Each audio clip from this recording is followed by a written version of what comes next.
Hello, everyone. Thank you for joining us. Today, I am very, very pleased to welcome Kalynn Bayron to talk to us about her new book, The Vanquishers, which is currently our Waterstones Children's Book of the Month. The Vanquishers is a very spooky new series following a group of friends as they try to battle vampires and resurrect the mysterious Vanquishers. It's a perfect autumnal read, and you'll hear lots more today about how Kalynn wrote the book and any potential future ones as well.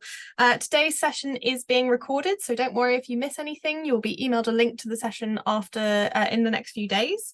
Thank you to everyone for pre-submitting your questions. I've got a nice list of them here, but please, if any occur to you while Kalynn is talking, pop them in either the chat box or the Q&A function on Zoom. And at the end of the session, we'll try to get to as many as we can.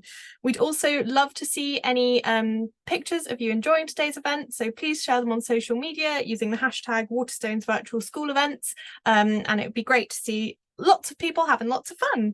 That's all from me. I'll pop back up at the end when it's time for questions, but without further ado, Kalynn, over to you. Hi, everyone. Thank you so much for being here. I'm very happy to be here with you all. I have a very short presentation to share with you, and then we will take some questions at the end. So I'm going to share my screen. Give me just a moment here. All right, so I think, yep, we are good to go. So my name is Kalynn Bayron. I am a young adult and middle grade author. I wrote The Vanquishers, but I also wrote all of these other books that you see on your screen. I'm very happy to be here. I have been looking forward to this event. So we are going to go ahead and get started. So I always like to start off with a little bit about myself, just so we can kind of get to know each other a little bit as we talk about books and musicals, which I will get into because I love musicals. My name is Kalynn. I'm originally from Anchorage, Alaska, which is quite far away from where all of you are. I grew up there. It's very cold there. Lots of snow in the winter, 6-7 feet of snow in the winter. I live in New York now, but I grew up in Alaska. My pronouns are she, her, and hers. I am a classically trained vocalist, so I went to school to study opera. I write books now, so that kind of lets you know how that went. But I still really love musical theater, and you will see that a lot reflected in my work. My favorite musical right now is called Hadestown, but my favorite musical of all time is Wicked. And I live in New York, so I get to go to Broadway and see these musical theater productions pretty often now, and it's one of the best things about living in New York. I also really love scary stories. It's part of the reason why I wrote The Vanquishers. And I have 3 dogs named Blanco, Hades, and Hermes, and I will share pictures of them with you right now. These are my dogs. They are all Chihuahuas. That is Hades and Hermes. They're the 2 little ones. Blanco is the kind of tan dog right there. That is his Halloween costume. He's going to be a baby deer for for Halloween, and that's him at the bottom refusing to get his teeth brushed. I will show you some photos now of me when I was younger. So this is me when I was younger. And on the left-hand side, I think it's the left-hand side of your screen, you will see a report card from my, when I was in elementary school, when I was in 1st grade. And what it says, there's a quote there on the report card that says, "Kalynn is doing a wonderful job. I love her stories. She uses such expressive language." So even as far back as 1st grade, I was telling stories and trying to get people to listen to them. And I think that speaks to how much writing has impacted my life and how it is such a big part of who I am. And I'm very lucky that I get to tell stories for a living. So I'm going to speak to you a little bit about how I became a writer and my kind of journey to becoming a children's book author and what storytelling means to me. So from the time that we're little, we are told stories. I'm sure many of you remember being read to aloud, told stories when you were smaller, maybe right now, which is wonderful.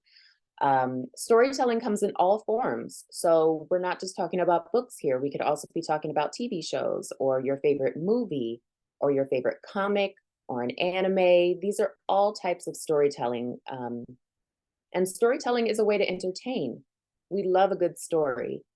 It's fun to read about new characters and new places, but storytelling is also a way to pass on knowledge. We learn from books.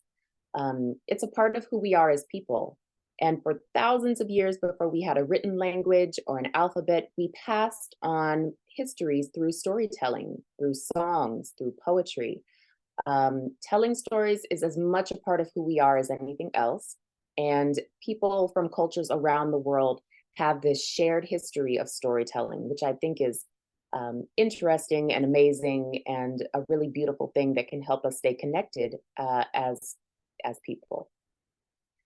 So these are some of the first books that I read when I was younger. These are Nancy Drew mystery novels. These are some of my favorite stories. The book in the middle, The Hidden Staircase, was the first book I ever read cover to cover when I was about 7 or 8.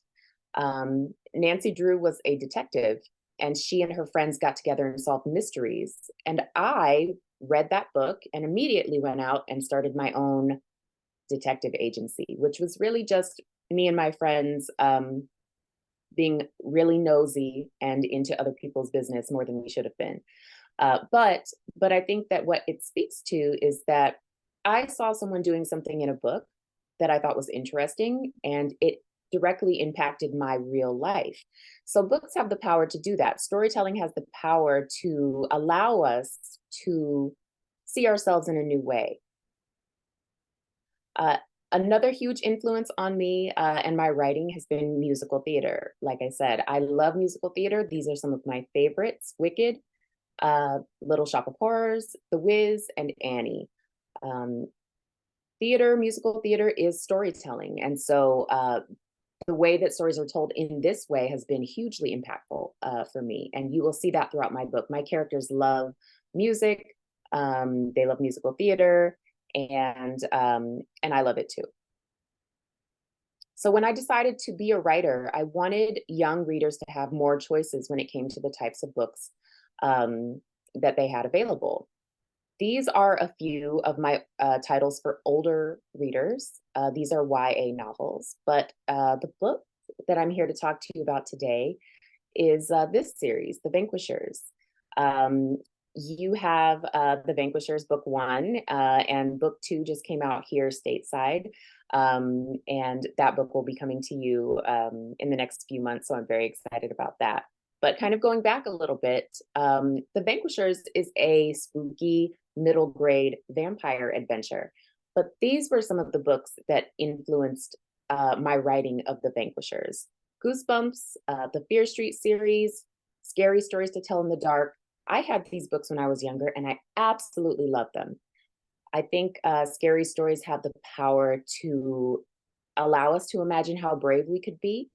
We get to think about how we would show up for our friends and our family in these spooky, scary situations. And I think being able to do that in the pages of a book in a safe space is really important. So my love of those scary stories led me to write The Vanquishers. So The Vanquishers book 1 takes place in San Antonio, Texas.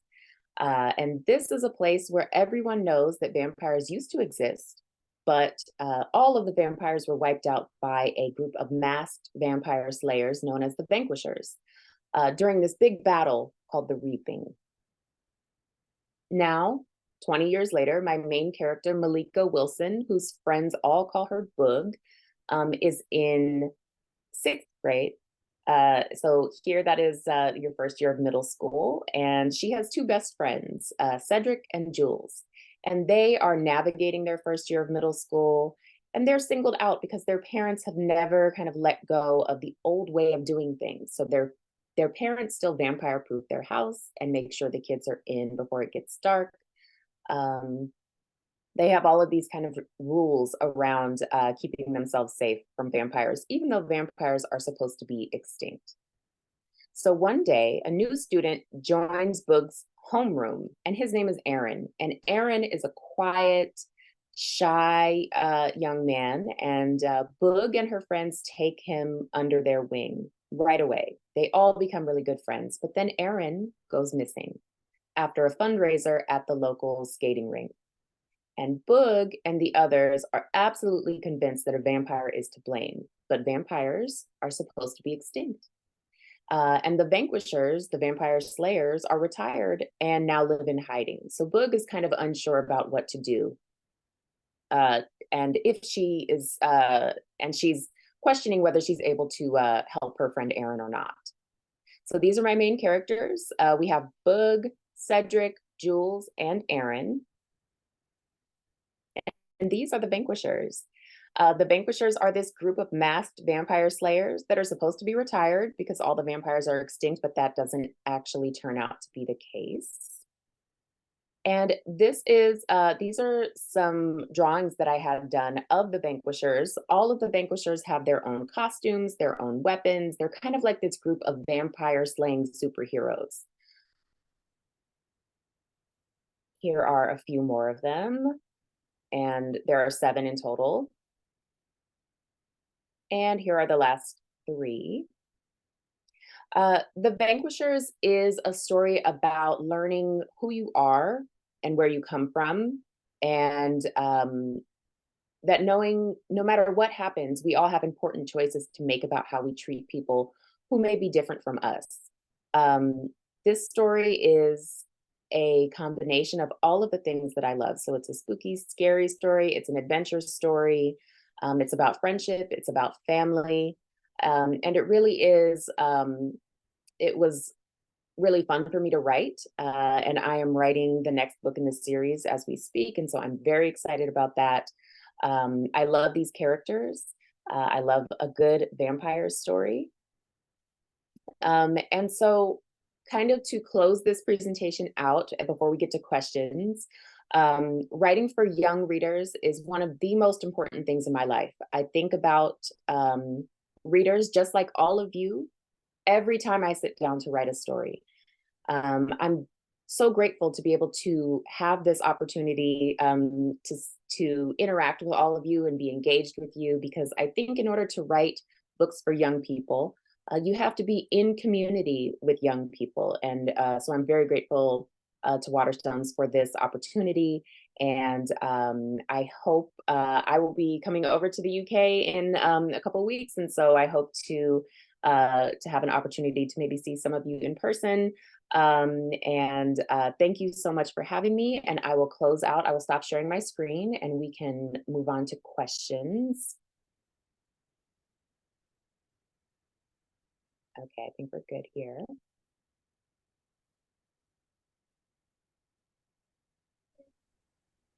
Hello, can you hear me? Oh yeah, the video is coming. Hello.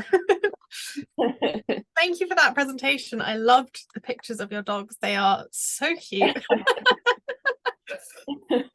Perfect. So I have a lovely list of questions here, but I can already see some people are putting some questions in the chat. Please keep doing that so we have lots of lovely things to talk about. So I think the first question is from Lucy at St Matthew's Church of England in Oldham, who asks, how long does it take to write a book? That's a really excellent question.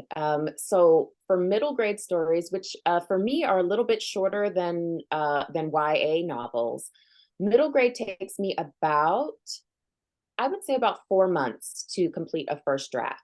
Now that's just the first step in the process. There are lots of other kind of, you have to go through more drafts and more edits and things like that. But that first draft I can get done in about 4 months. For YA, it usually takes me a little bit longer.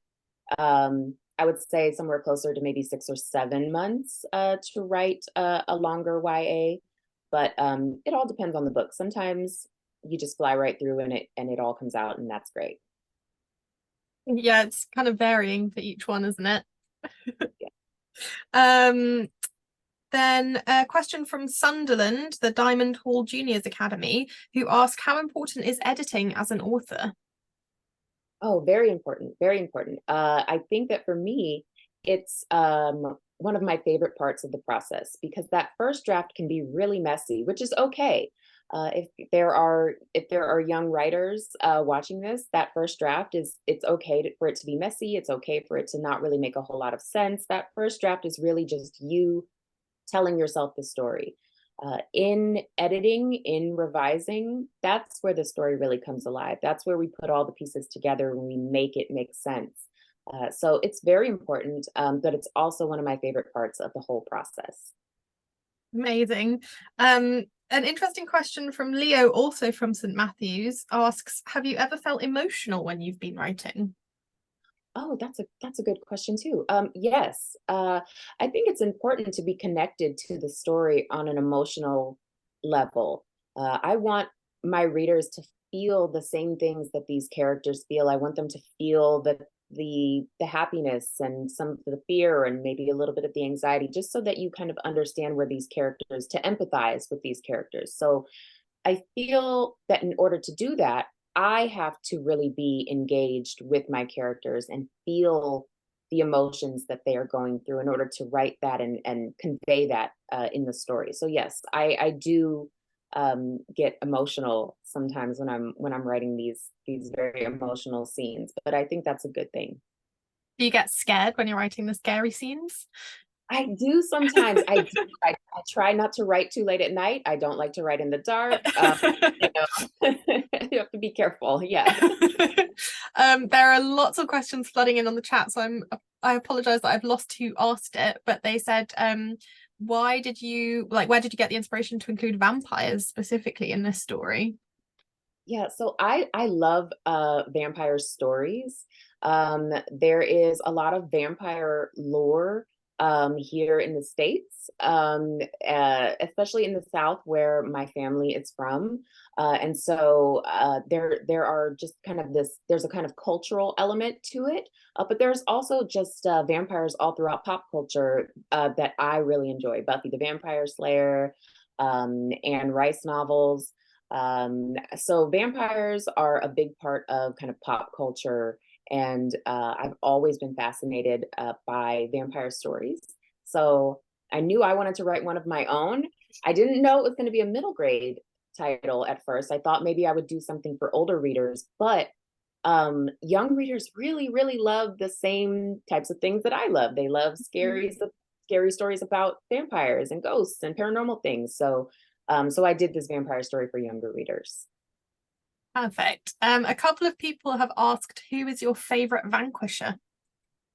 Oh, oh, good question. My favorite vanquisher is probably uh Carmilla, which Mm, she's kind of the second in command.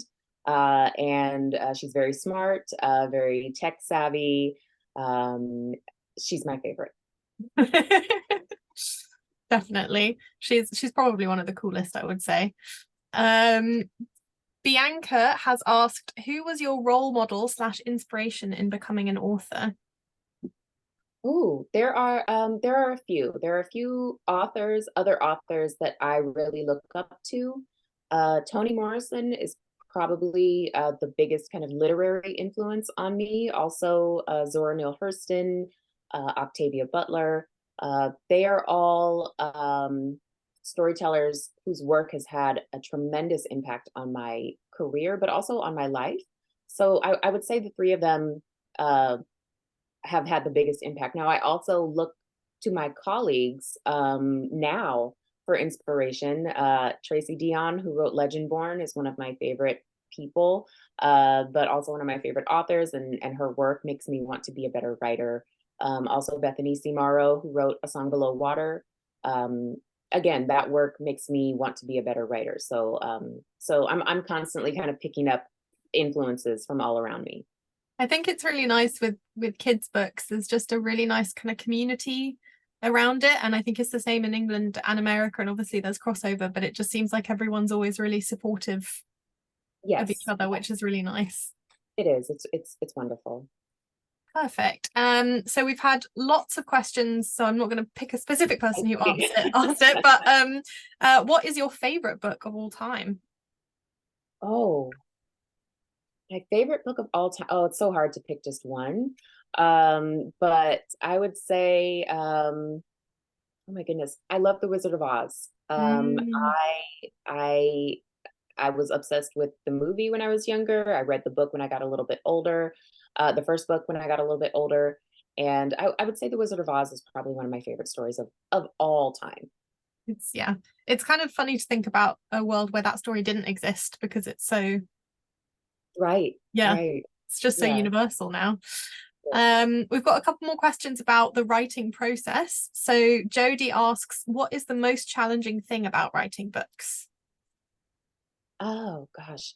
I think the most challenging part is finishing that first draft. I have a tendency to be really hard on myself. I kind of scrutinize every little detail and I want things to be perfect, but things aren't always going to be perfect the first time around. And so letting go of some of that pressure has been really good for me as a writer. And now I allow myself to make that first draft as messy as it needs to be. And just completing it can sometimes be a challenge if you're constantly kind of tinkering with things. And so that I think getting over that hurdle of the kind of self criticism Mm. has been the biggest challenge for me. It's still something I'm working on as a writer and as a person, but I love storytelling so much, and so I think it's worth working through.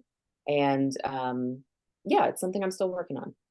Now we have the flip side of that. So Minehead First School asks, what is your favorite part of being an author? Oh, my favorite part is getting to do things like this, where I get to interact with readers, especially young readers, because as I'm looking at the chat, I can see they have the best questions, the best kind of insight. This is really wonderful for me. It really brings the work and the reader together, the work, the reader, and the author together. I think that that is the best part for me. I love seeing the reactions of readers. It is, yeah, every time we do one of these, the questions are amazing and everyone's so engaged. So I think we've got a good audience of readers out there. um, there's a good question from Joe Hartwell. So this is more about the Vanquishers specifically. So sorry, Austin asked this from All Souls. Are there going to be any other mythical creatures in later books? Oh, I think right now we're sticking with vampires, but I'm open to the possibility of maybe doing a separate series about another kind of mythological creature. I'm very open to that. And I've also touched on that in some of my YA work. That in This Poison Heart and This Wicked Fate, there are mythological creatures there. But I would love to do another middle grade series that maybe focuses on something else, like maybe like werewolves or, you Mm. know, um, uh, yeah, I think werewolves are pretty popular with young Yeah. kids. They're constantly bringing, you should add a werewolf. I'm like, you know what? You're right. I should. All right, fine. Yeah, I think also because you did such an interesting thing when creating the world in the Vanquishers, where vampires already existed and then disappeared. Like you could quite easily do a kind of like spin off. The world you created is quite open to something like that. it is. It Yeah. is. So yeah, if Bloomsbury is listening, maybe, no. Yeah, I would love to do something like that. Yeah. Where is this question that I really liked? Oh yeah, this one I really like. From Warden Park Primary. Which of your books do you think is the spookiest? Oh, out of everything that I've written? Mm. Oh, so I did a reimagining of Dr. Jekyll and Mr. Hyde, which I think I love gothic horror. So I think that maybe that has the spookiest kind of vibes, but I wrote a slasher novel. Like I wrote a horror novel. You're Not Supposed to Die Tonight, which is YA. And that book is kind of like a scary movie in a book Mm. form. So I think that that is the spookiest, scariest thing that I've ever written, and maybe just a little further away from where we're at right now with the Vanquishers. But I think that is there are some scenes in the Vanquishers that genuinely I felt like were really spooky. The scene at the window in Boog's room where the rain Yeah, is yeah, falling, she's not quite sure what that sound is. That whole scene is very spooky to me. So yeah. there's little bits and pieces of that in the Vanquishers. Yeah. I think because sometimes it's like the scariest thing is when you just don't know what's going on. Like a monster jumping out at you is really scary, but being like, where is that noise coming from can also be like, oh. Yeah, right, exactly. Um, we've had also a lot of questions about the illustrations. So I don't know if the cover in America is the same, but in the UK we've got the gorgeously illustrated cover that you showed at the beginning. Can you talk a little bit about the creation of that and how much input you had as well? Yeah, so I'm very grateful that Bloomsbury allowed me to be involved in that process, just kind of looking through artists and finding someone whose style kind of matches the look and the feel of the story. I was along for the process the whole way along, from those early sketches to final art. I think that whole process is fascinating because I can't draw at all. And so I'm not a great artist in that way. So I'm always kind of endlessly fascinated by people who can create um, this type of art, and I think it matches the story so perfectly. And the cover is absolutely brilliant, and I just adore the look and feel of each character. I think it really captured how adventurous they are, and also a little bit of the fear that they feel because of what's going on. And it has this wonderful, almost comic book feel to it, which Yeah, I yeah. love. And the art style is brilliant. So yeah, I'm really happy with how everything turned out. And I think that's one of the things people talk to me the most about when we're talking about the Vanquishers is the cover. It's so is it the same in America as well? Is Oh, that's great. I love it when that happens. We've had a few questions about movie adaptations. So if you're like dream cast, if you had to cast the Vanquishers right now, who would you pick? Oh, I guess maybe more for the Vanquishers than the kids, because the kids would probably be, sure. Yeah, yeah. I'm so bad at like names. I watch a lot of television and movies, but I'm so bad at remembering people's names. But I I would love to see Vanquishers turned into, I think it would make a really great television series. Yeah. Very much in the vein of Stranger Things, which I love. But I would love to see it turned into a series. I don't know about fan casting because I'm just so bad. I'm so terrible at names, but I would love to see it turned into a series. And I think that there's these kind of spooky stories for younger readers. It's having a moment right now, so I don't think that's out of the realm of possibility for that to happen. Yeah. So fingers crossed that make that happen. So the way we make that happen is everyone has to buy lots of copies of the books and talk Correct. about how much they love it. So that's how we get the awesome TV show alongside. We've got a lovely question from Kerry that says, in our school, we try to be resilient. How do you keep up your resilience when writing, especially when writing isn't going too well? Oh, that's a wonderful question.